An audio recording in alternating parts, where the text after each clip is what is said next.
হায় হায় হায় হায়, এ কি হলো?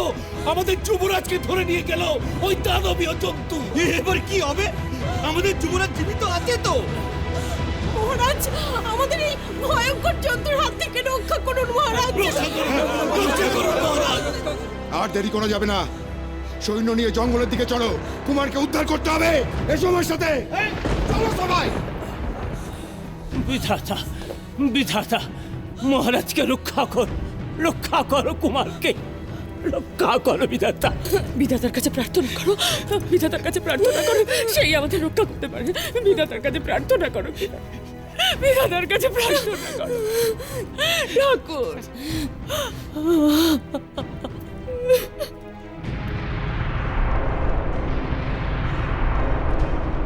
বিধাতা, আমার কুমারকে ফিরিয়ে দাও, আমার কুমারকে ফিরিয়ে দাও। তার মানে সারা রাজ্যের লোক এখন কুমারকে খুঁজে বেড়াবে, কিন্তু কুমারী যে ওই হিংস্র পশু সেটা আর কেউ বুঝতে পারবে না।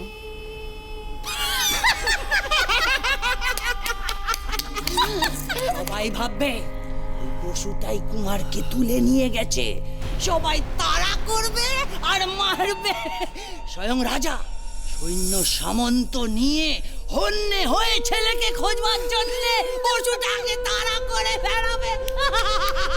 বুঝতেও পারবে না ওই পশুটা পশু না, স্বয়ং কুমার। থামো, এত হাসির কিছু হয়নি। আমাদের বিপদ এখনো কাটেনি। কিরণমালা এখনো বেঁচে আছে।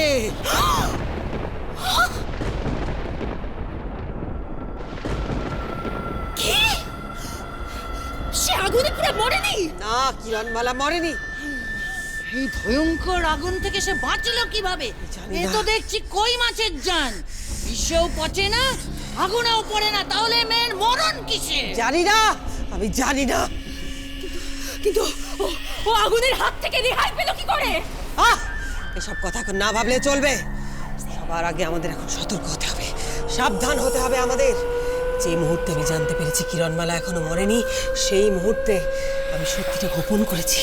আমি গিয়ে সবাইকে এই কথা বলেছি যে এক ভয়ঙ্কর দানব কুমারকে হাতের মুঠোয় নিয়ে গহীন জঙ্গলের দিকে চলে গেছে। আমি বলিনি যে সেই দানবই আসলে কুমার। বলা যায় না, কিরণমালা একবার পাথরে প্রাণ ফিরিয়ে এনেছিল, এবার হয়তো ওই ভয়ঙ্কর দানবকেও মানুষে পরিণত করে দিতে পারে।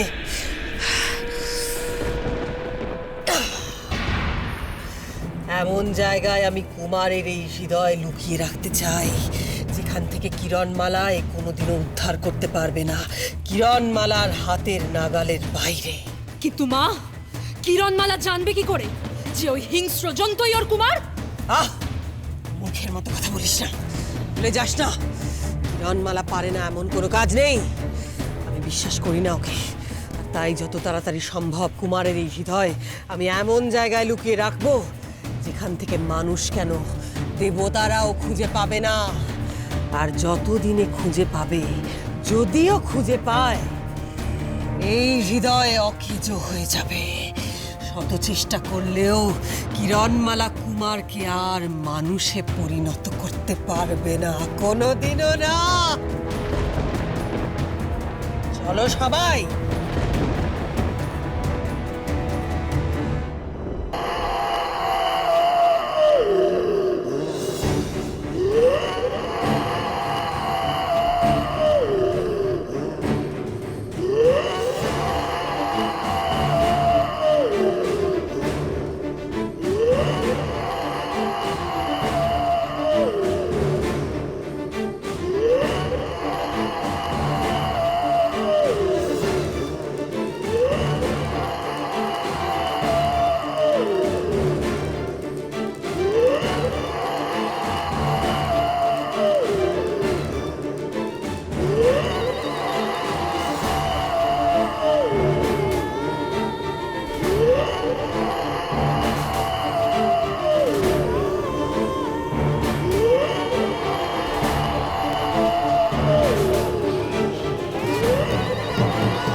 মার্জনা করবেন যুবরানী।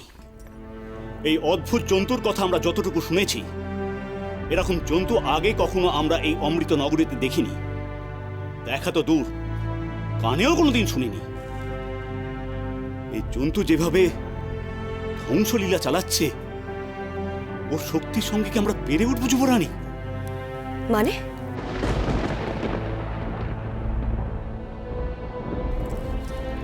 কি বলছেন কি আপনি? তাহলে কি আমরা সবকিছু বিধাতার হাতে ছেড়ে দেব? আমরা কুমারকে খুঁজবো না? ওই হিংস্র জন্তুর হাতে কুমারকে ফেলে দেব? আর ওই হিংস্র জন্তু যে গোটা অমৃত নগরীতে তাণ্ডব চালাচ্ছে, তা আমরা অমৃত নগরীতে সুরক্ষা বেষ্টনীর মধ্যে বসে থাকবো কাপুরুষের মতো? অমৃত নগরীর প্রতি আমাদের কি কোনো কর্তব্য নেই? কিন্তু মহারাজ কুমারকে কি করে উদ্ধার করবেন আপনি? কিরণ ঠিক কথাই বলেছে। ওই জন্তু কতটা হিংস্র আমি জানি না, জানতে চাইও না। তো ওই জন্তুর দ্বারা আমার কুমার আক্রান্ত হয়ে কোন গুহা গহ্বরে বন্দি দশায় আছে আমি জানি না, কিন্তু আমার কুমারকে উদ্ধার করতেই হবে মহারানী, উদ্ধার করতেই হবে। সেনাপতি, ওই জন্তুকে আমাদের হত্যা করতেই হবে, এছাড়া আমাদের হাতে আর কোনো উপায় নেই। তাই তুমি অমৃতনগরের সমস্ত সৈন্যবাহিনীকে এই কাজের জন্য প্রস্তুত হতে বলো। যথাজ্ঞা মহারাজ। জয় মহারাজ বিক্রম সিংহের জয়। জয় মহারানী আম্রপালির জয়।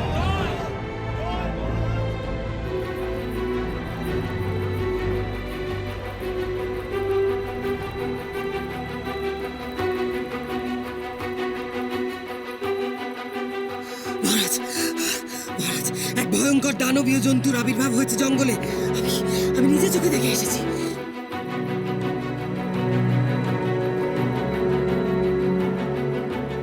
যুবরানী, যুবরানী, আমি কি দৃশ্য দেখেছি নিজের চোখে! আমি নিজে চোখে দেখেছি যুবরানী। যুবরাজকে ওই ভয়ঙ্কর দানব নিজের হাতের মুঠোয় করে গহীন বনের দিকে নিয়ে যাচ্ছে।